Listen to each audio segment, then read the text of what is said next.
Quatrième mission de la journée. De la Poipe chercher un bonhomme sûr et qui regarde derrière. J'en suis. Vol au-dessus d'une terre qui brûle et se propage là-bas vers l'ouest. C'est un signe enchanteur.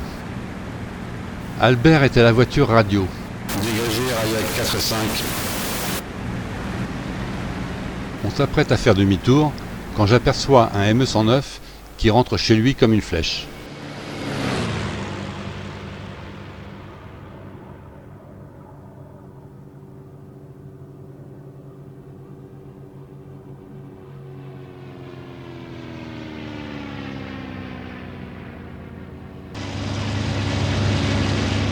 Je pique et je le rattrape. Bien dans sa queue, je le shoote froidement à 100 mètres. De la fumée blanche jaillit. Je tire encore.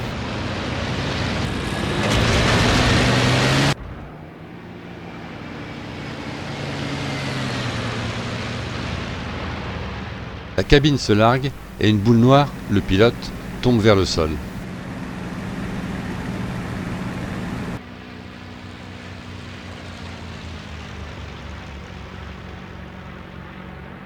J'ai mal au ventre, mais je prendrai le temps cette fois d'y aller d'un tonneau lent.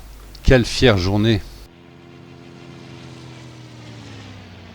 100 sorties et 29 victoires pour le groupe. 3 à mon actif, dont une en collaboration.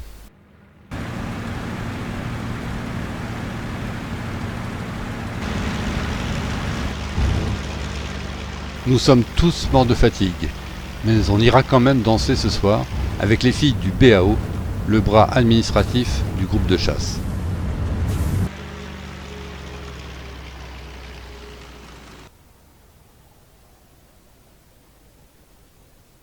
Le 17 octobre est à peine moins somptueux. 109 sorties, 12 victoires, probablement 15. Pour ma part, un Focke-Wulf 190 que je shoote par surprise totale.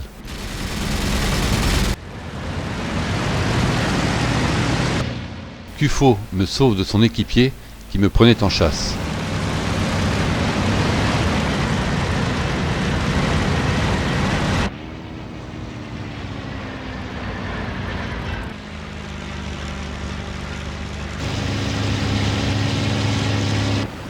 Ce jour-là, le colonel manque d'y rester. En plein combat tournoyant avec 2 Focke-Wulf, 4 autres arrivent à la rescousse.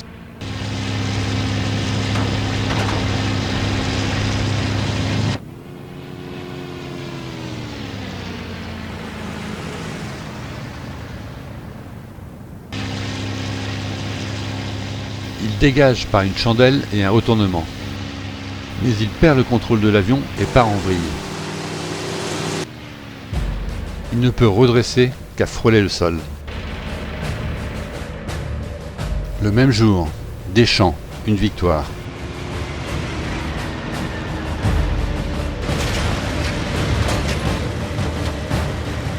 Et puis Saint-Phal.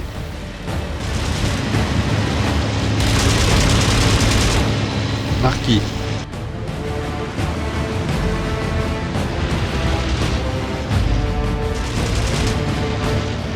De la Poipe. Et Saint-Phal, encore. Il y en a pour tout le monde, comme l'annonçait Albert.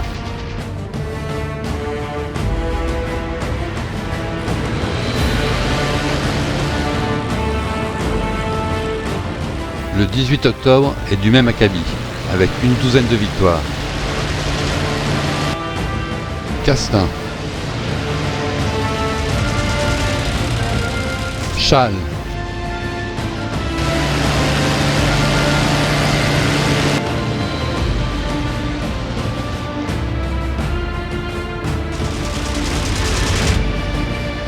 Manceau.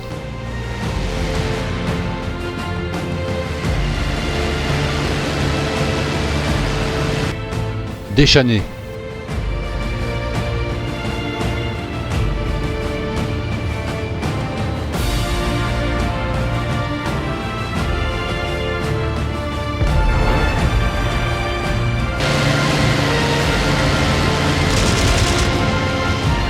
Albert.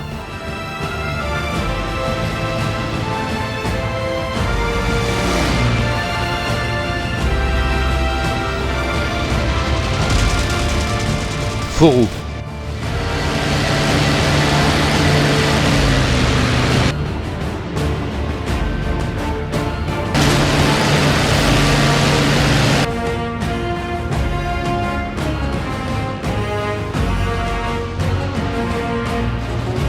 De Joffre, Cuffo et d'autres encore.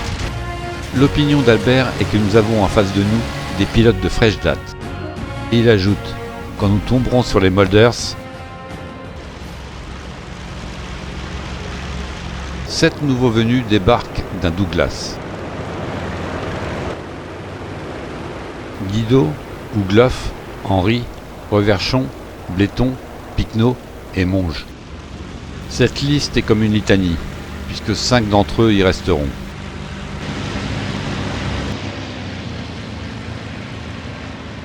Les 19 et 20 octobre sont des jours de repos pour moi.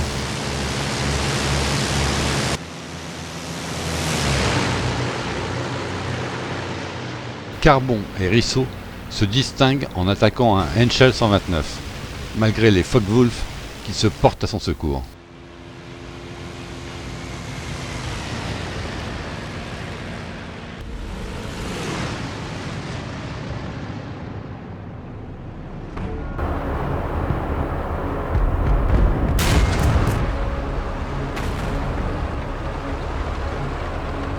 Notre offensive se porte bien. Mais la défense des Allemands est extraordinaire.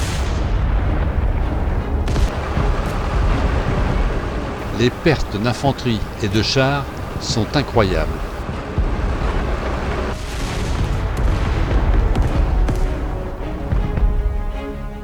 Stallupinen est le centre de l'attaque. Il est pris et repris. C'est un brasier dont on se demande, après tant de jours, ce qui peut l'alimenter encore.